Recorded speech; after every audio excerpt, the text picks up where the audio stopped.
Luar biasa karena kita punya Tuhan yang luar biasa, amin. Hari ini saya ingin menyampaikan sesuatu, yaitu penyembahan tanpa pengorbanan. Itu adalah sebuah kebohongan. Amin. Ya, saudara, ketika kita mendengar kata worship, penyembahan, kita itu selalu berpikir musik, ya. Ketika kita mendengar kata worship, itu pujian, ya. Kita terlalu sering dengar nanti abis ini ada lagu worship, ada lagu praise, ya. Lalu worship itu apa? Lagu pelan. Lalu kalau praise itu apa? Itu lagu yang cepat. Ya, tapi hari ini saya pengen kita semua belajar lebih dalam. Kenapa kita harus tahu apa itu worship yang sesungguhnya? Karena satu-satunya yang Tuhan katakan dalam Alkitab hari-hari ini, Tuhan mencari penyembah. Amin. Tuhan gak cari pengkhotbah. Tuhan tidak mencari pengusaha. Ya, Tuhan tidak mencari gembala, enggak. Tuhan mencari penyembah. Dan dia mencari penyembah yang benar, yang menyembah Bapa dalam roh dan kebenaran. Nah, hari ini kita akan belajar sama-sama. Mari kita lihat ya. Dari Kejadian pasal yang ke-22. Kejadian pasal yang ke-22 mulai dari ayat yang pertama dulu kita akan baca secara bergantian. Ini kisah tentang Abraham mempersembahkan Ishak. Apa hubungannya dengan worship? Nanti kita akan belajar sama-sama. Saudara, kemarin ada beberapa video yang beredar, ya, mungkin saudara juga menontonnya, katanya Abraham itu mempersembahkan Ishak. Kenapa? Karena Ishak ini anak yang idiot. Ini pendeta kayaknya belum pernah mengalami proses Tuhan. Ya, saya berdoa supaya dia mengalami tekanan. Supaya dia mengerti apa itu arti penyembahan. Ya, dia bilang kenapa Abraham mempersembahkan Ishak? Karena Ishak itu anak idiot. Ciri-cirinya apa? Masa dipersembahkan, diikat aja, diam aja loh. Berarti idiot kan? Saudara, hati-hati ya, sekarang itu pengajaran aneh-aneh loh. Orang mencari sesuatu yang masuk akal. Dia bilang lalu buktinya lagi Ishak itu idiot apa? Masa jodoh dicariin sama orang tua? Ya, kalau Ishak itu memang anak yang normal kan dia bisa cari sendiri. Ya, tapi dia lupa saudara.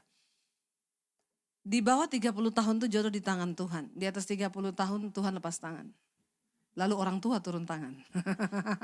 Enggak ya saudara, Tuhan tetap campur tangan. Jadi hati-hati mendengarkan pengajaran hari-hari ini. Ya, bukan karena Ishak idiot, tapi kita akan lihat makna dari penyembah yang benar yang Tuhan cari, ya. Ayat 1 saya baca saudara, ayat 2. Setelah semuanya itu Allah mencobai Abraham. Allah apa? Abraham. Ia berfirman kepadanya, Abraham, lalu sahutnya, ya Tuhan. 2.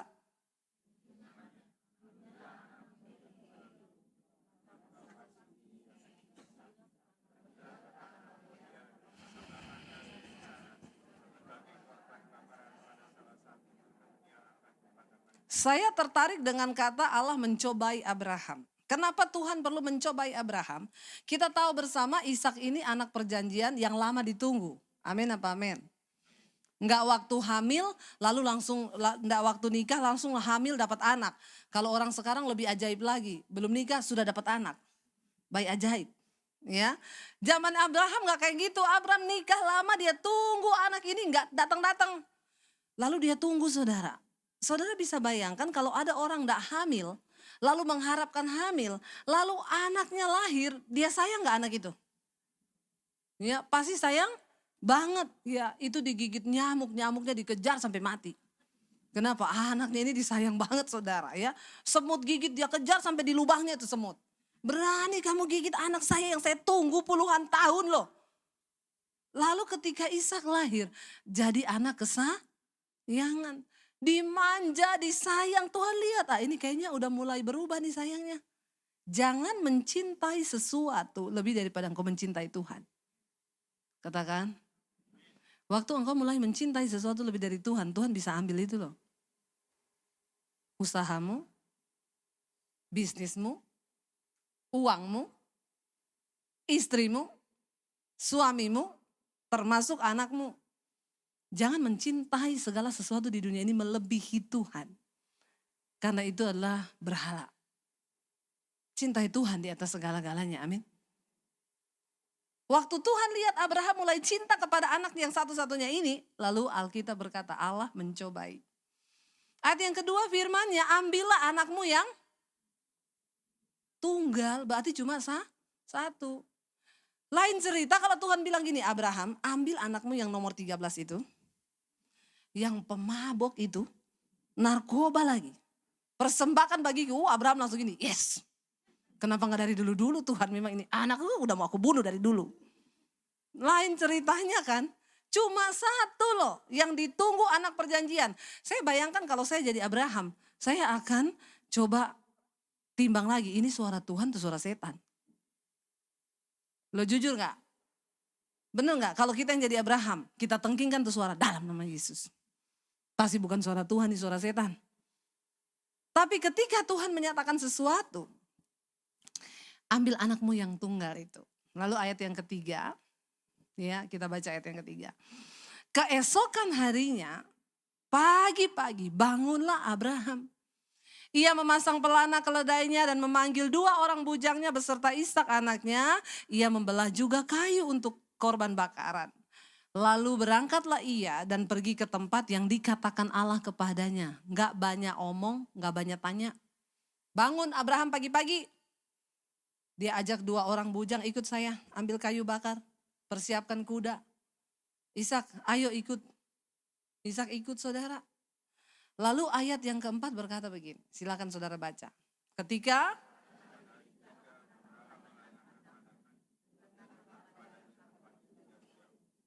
berarti ini Abraham melakukan sebuah tindakan iman. Dia belum tahu tempatnya dan zaman itu nggak ada Google Map.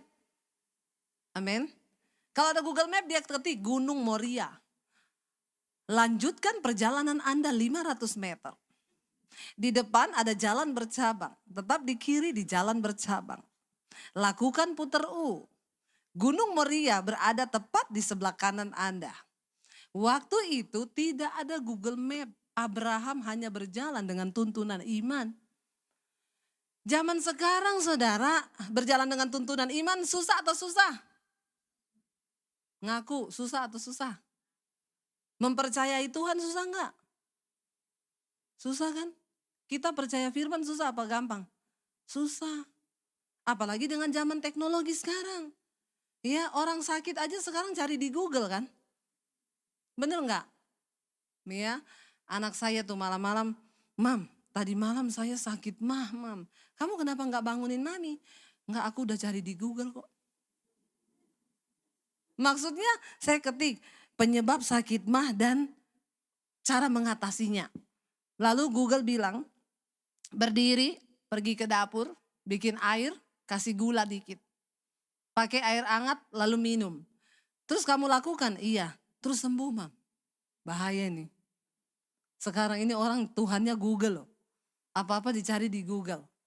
Zaman instan. Rasanya untuk percaya Tuhan udah susah.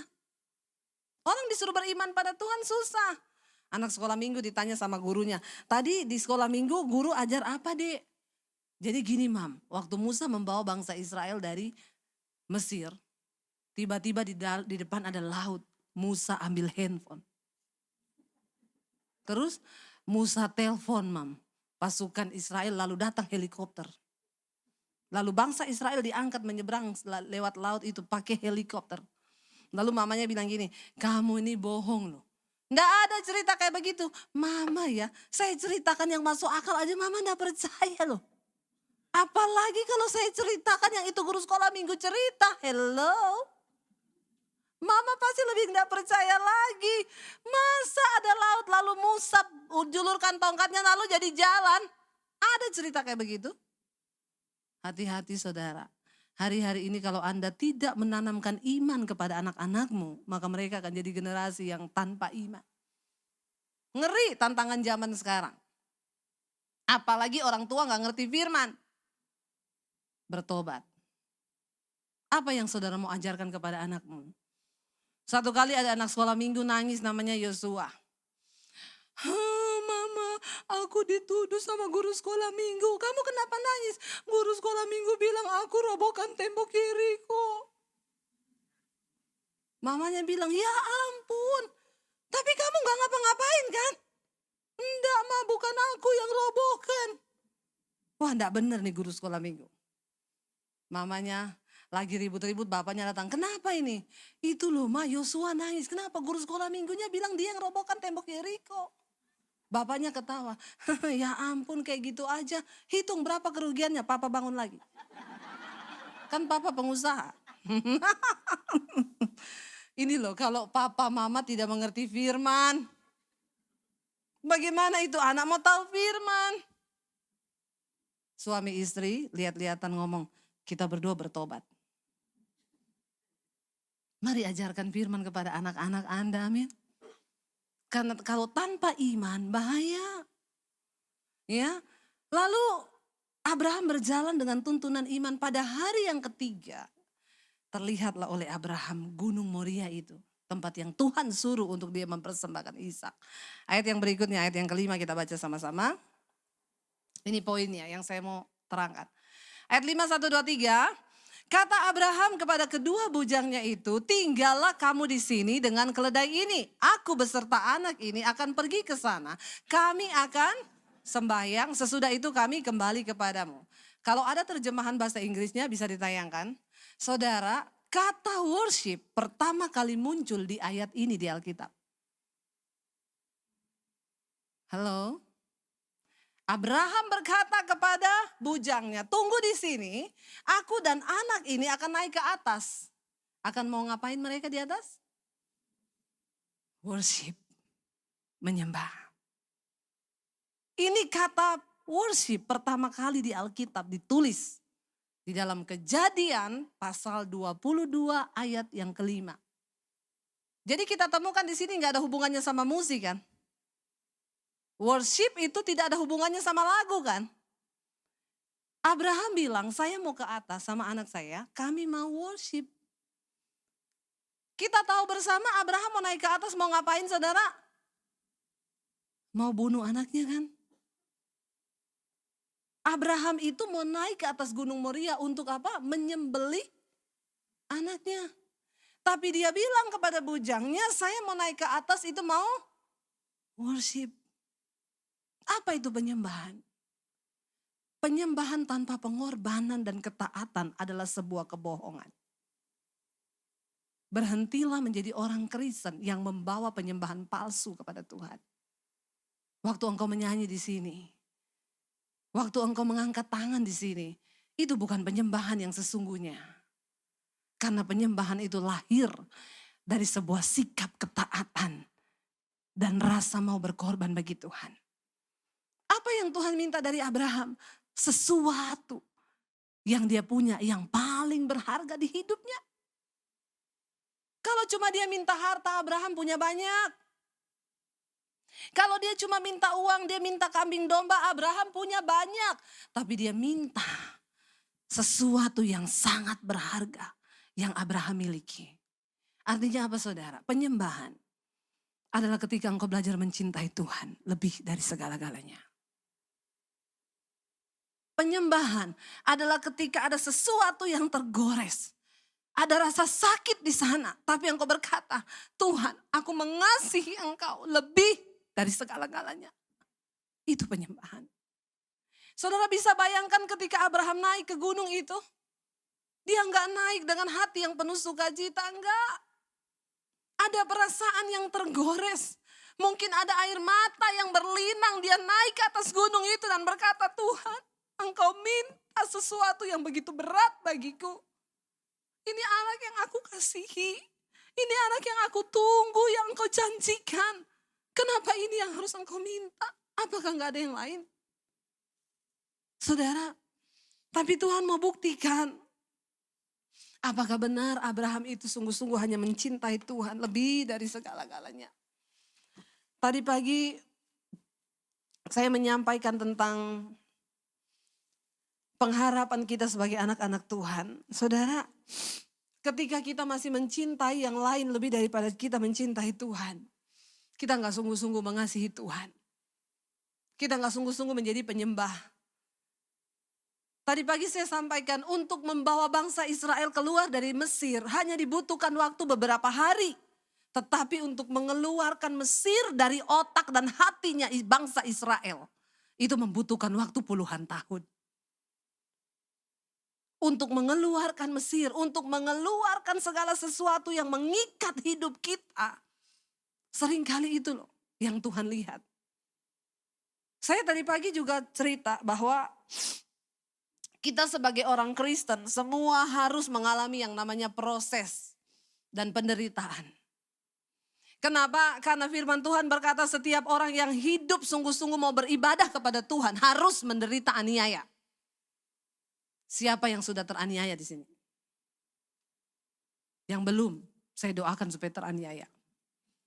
Karena artinya Anda beribadah kalau Anda teraniaya. Seorang ibu telepon saya, "Bu, suami saya kasar, Bu. Setiap hari, Bu, dia marah, dia maki-maki saya." Saya tanya, "Tapi sudah jadi suami Ibu?" "Iya." "Selamat, Ibu sedang beribadah." Amin. "Saya tertekan sama mertua saya, Bu." "Selamat, Anda sedang beribadah." Ya, kecuali ada yang telepon belum jadi suami, "Bu, pacar saya kasar, minta ampun tiap hari marah, belum nikah aja sudah marah. Tapi saya cinta sama dia, Bu." Ya kalau Anda mau ditempeleng terus tiap hari kawin saja. Tapi nanti kalau sudah nikah sama dia jangan konseling sama saya lagi. Saya enggak mau. Ya. Saudara, ketika kita ini mau beribadah pasti kita akan menderita. Inilah dunia. Ya, tapi pengharapan anak-anak Allah berkata kita akan meninggalkan semua yang ada di dunia ini dan beralih kepada satu kehidupan. Yang di sana tidak ada lagi yang akan mengikat kita. Tadi pagi saya bacakan satu ayat yang berkata bahwa semua yang ada di dunia ini adalah kesia-siaan. Jadi menurut saudara uang itu sia-sia?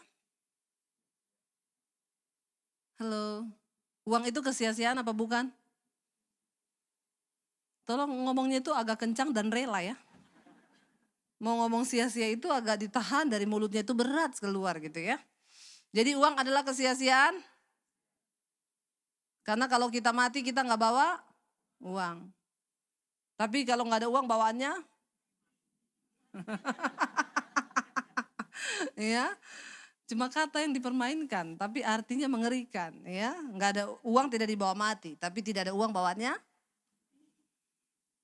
Tadi pagi saya sampaikan saudara, orang kalau mengenal Tuhan di hidup ini, maka yang pertama dia cari di dunia ini Tuhan. Tapi kalau orang nggak kenal Tuhan, yang dia cari pertama kali di dunia ini apa? Apa? Uang. Yang sudah kenal Tuhan aja banyak yang nomor satu, uang. Makanya Yesus mensejajarkan dirinya dengan Mamon. Yesus bilang, Anda tidak bisa mengabdi pada dua Tuhan, pada Allah dan pada Mamon. Kenapa Tuhan mensejajarkan dirinya dengan uang? Karena hanya uang yang bisa menggantikan posisi Tuhan dalam hidup manusia. Tapi kita nggak boleh begitu. Kita harus sadar bahwa satu saat kita akan tinggalkan semua yang ada di dunia ini. Saya pernah mengalami satu pergumulan. Kayaknya pergumulan terberat di hidup ini adalah kalau nggak punya uang. Ngaku iya apa iya? Ya. Saya pernah mengalami proses yang dimana saya nggak punya uang 1 sen pun. Dan saya tidak punya satu orang pun yang bisa saya jadikan tempat sandaran hidup. Waktu saya diusir dari keluarga saya. Karena saya terima Yesus. Tanpa uang 1 sen. Dan tanpa ada satu orang pun yang bisa jaminan untuk saya. Untuk saya taruh hidup saya. Dan saat itu saya hanya belajar hidup dengan iman. Menaruh segala sesuatu hanya kepada Tuhan. Dan saya bersyukur. Saya mengalami proses itu. Kenapa? Karena Tuhan sedang mempersiapkan saya menjadi hamba Tuhan. Hamba Tuhan kalau belum diproses bahaya. Kita doakan supaya hamba-hamba Tuhan semua diproses. Amin. Loh benar saudara. Biar gak bisa cuma ngomong doang. Ya. Makanya ya itu ada yang bilang Ishak idiot itu. Karena belum pernah diproses itu. Kalau udah ngalami proses saya yakin. Kita khotbahi ayat ini aja, saya membaca ayat ini saja saya meneteskan air mata loh. Bagaimana Abraham naik ke atas, dia membawa anaknya itu, ya, dia nggak ngomong kepada bujangnya saya mau naik, kamu tahu nggak, saya mau sembeli anak saya di atas, enggak, dia bilang kami mau, saya akan naik ke atas. Untuk apa? Worship. menyerahkan seluruh hidup saya. Menyerahkan semua yang saya miliki yang paling berarti di hidup ini. Itu penyembahan. Apa yang saudara rasa paling saudara berarti dalam hidupmu? Ada hari-hari ini di antara saudara yang terikat dengan dosa. Saudara tidak usah angkat tangan, itu dosa apa? Dalam hati saja. Kenapa? Karena kita semua pasti punya cerita. Cerita hati yang tidak ada satu orang pun yang tahu. Dan itu hanya saudara dengan Tuhan saja yang tahu. Apa yang paling saudara cintai hari ini? Mungkinkah itu ikatan dosamu? Bapak-bapak, istrimu tidak tahu bagaimana hidupmu di luar sana. Tapi yang pasti ada mata Tuhan yang maha melihat semua yang kau lakukan di luar sana. Ada orang-orang yang dengan senang dan rela menukarkan keselamatan Tuhannya dengan persinahan. Ada banyak orang Kristen yang menukarkan Tuhannya dengan percabulan, dengan kenajisan. Saya berkhotbah di sini karena saya juga melakukan. Kebetulan saya datang sama suami saya. Nggak usah bebe gitu ya. Ini benar. Saudara, dulu ketika saya pertama kali menikah dengan suami saya, kami ketemunya itu di gereja. Itu tempat yang paling luar biasa untuk ketemu jodoh di gereja. Jadi kalau orang tanya ketemunya di mana dulu? Di gereja, di pelayanan. Wow banget kan, itu sorga kan. Daripada ketemu di mana dulu? Di terminal. Aduh, kayaknya gimana gitu ya, di angkot. Apalagi ketemu di mana? Di karaoke. Jauh itu ya. Itu di sana kok ada yang curcol ya? Ada yang ketemu di karaoke di sana? Enggak apa-apa ketemu di karaoke, tapi akhirnya sudah bertobat kan sekarang. Ya, jangan dua-dua tetap ke karaoke terus sampai sekarang. Saya ini saudara, waktu menikah sama suami saya, ya suami saya itu ternyata dari dulu punya kerinduan dapat istri itu hamba Tuhan. Ya, karena dia pikir hamba Tuhan itu wow luar biasa. Lalu dia ketemu dengan saya. Ya katanya sih dia doa puasa. Masalah buat lo. Kayaknya saudara tidak percaya. Ya, lalu akhirnya kami menikah. Nah waktu menikah saya itu masih membawa kepahitan ternyata, luka batin kepada papi saya. Karena dari dulu ya saya pernah cerita papi saya itu sering mukul saya dan yang sangat membuat saya pahit hati ternyata ketika saya terima Yesus saya diusir dari keluarga. Dan itu yang usir papi saya. Dia bilang kamu jangan bawa ijazahmu satupun, saya mau lihat Yesus kasih makan kamu pakai apa. Dan itu enggak terasa di alam bawah sadar. Tapi ternyata berpengaruh kepada karakter saya. Waktu kami menikah, suami saya itu kan orangnya halus, gak pernah marah. Suami saya itu orang Solo. Kalau marah itu permisi. Bener, dia tuh kalau marah gini, aku boleh marah enggak? Saya bilang marah-marah aja, enggak usah permisi. Ya itu begitu loh, tapi itu saya bisa terlukanya tuh sampai dalam banget saudara. Ya saya, atau kita undang suami saya bersaksi? Supaya jangan saudara bilang saya yang mengada-ngada. Ya, biar dia yang bersaksi. Sini. Inilah tipe suami saya. Jangan orang bilang selama ini Bu Dewi itu sendiri terus. Mana suaminya? Ini loh suami saya. Jangan dilirik.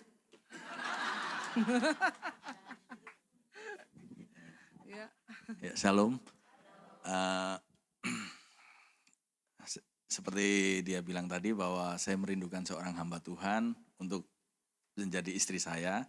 Saya berpikir gini, kalau saya juga hidup melayani Tuhan, punya istri pendeta, pasti rumah tangga seperti surga.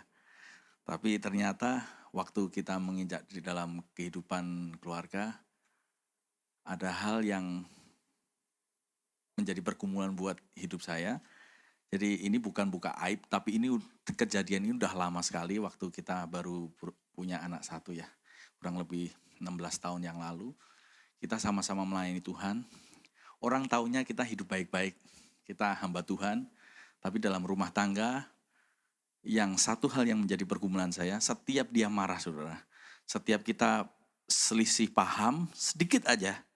Dia marahnya, waduh, meledak, udah bukan hamba Tuhan lagi. Sampai-sampai kepalanya setiap selisih paham, kepalanya kalau dia marah kepalanya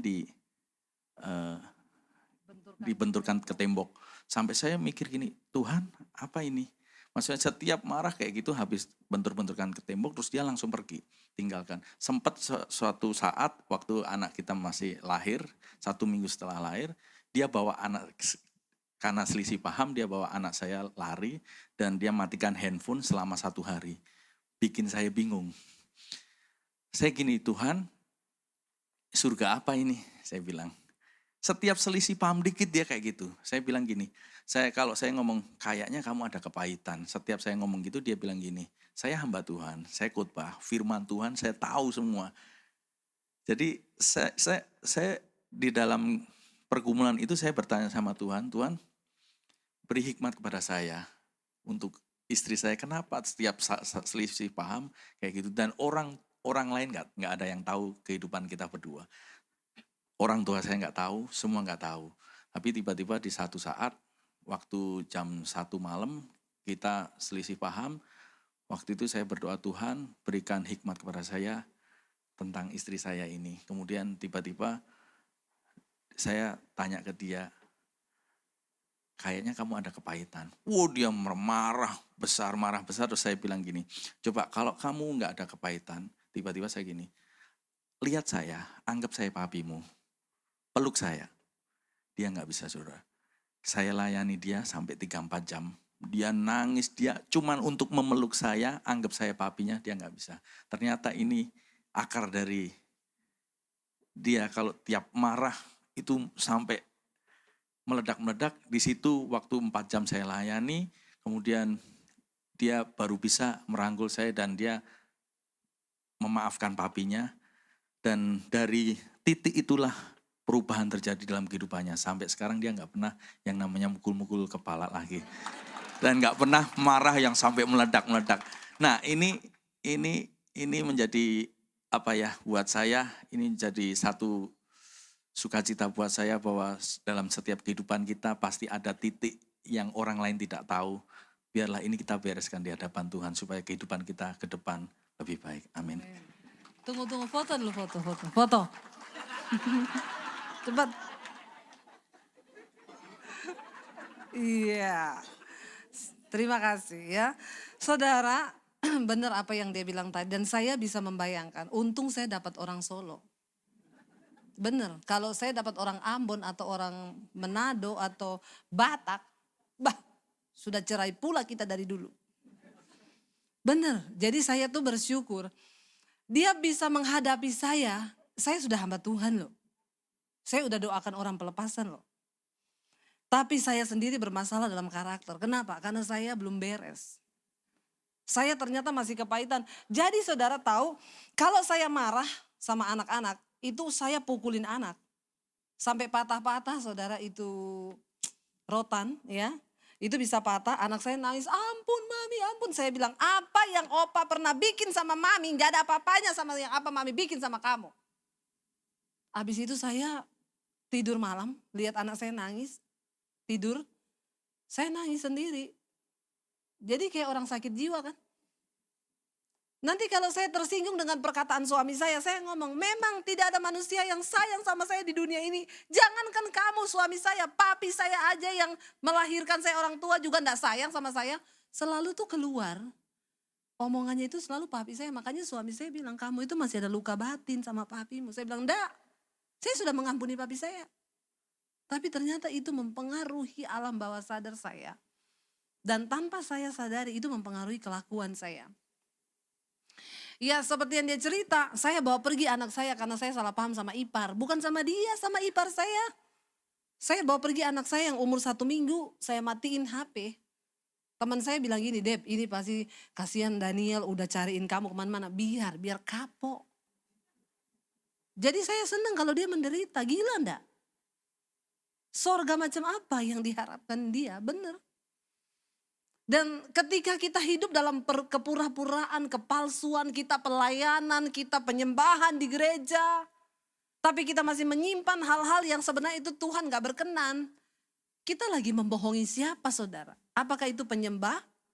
Apakah itu hamba Tuhan yang berkenan? Ya, saya benturkan kepala saya ke tembok. Ya, saya tiap kali marah pergi dari rumah. Sampai akhirnya suami saya layani saya. Malam itu dia berdoa buat saya, benar. Dia bilang, coba kamu lihat aku. Dan bilang, kamu mengasihi papi. Nggak bisa, saya nggak bisa ucapin itu. Akhirnya dia nyanyi, kasih dari surga memenuhi tempat ini. Berulang-ulang kali dia nyanyi pakai gitar. Lalu saya dijamah Roh Kudus. Lalu Roh Kudus masuk dalam diri saya teriak, saya manifest saudara. Saya teriak, tetapi kesembuhan itu datang ketika Roh Kudus turun. Ketika ada penyembahan yang lahir dari satu hati yang hancur. Lalu Tuhan berkenan. Akhirnya saya dilepaskan, saya dipulihkan. Sejak saat itu, saya tidak pernah mukul anak. Saya tidak pernah pergi tinggalkan rumah. Saya tidak pernah benturkan kepala saya ke tembok. Saya nggak pernah miscommunication, apa yang diomongin suami saya tangkap benar. Dulu dia ngomong A, saya nangkapnya Z. Dan terjadi konflik terus dalam rumah tangga kami. Tapi ketika ada hati yang hancur, yang mau menjadi penyembah yang benar di hadapan Tuhan, maka Tuhan tuh sanggup memulihkan.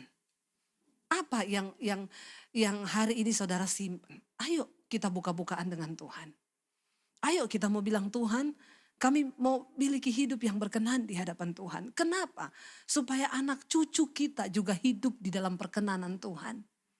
Ketika ada suami istri yang dipulihkan, kita hidup dalam perkenanan Tuhan, maka keturunan kita juga akan menjadi keturunan orang benar yang akan diberkati oleh Tuhan. Saudara, mari kita tinggalkan semua kemunafikan kita. Biar seperti Abraham, kita mau worship, kita mau persembahkan semua, bahkan dosa yang begitu selama ini Anda tutup rapat-rapat. Biar hari ini kita semua mau terbuka dengan Tuhan. Biar kita mau bilang, ku tahu hidupku adalah penyembahan Tuhan.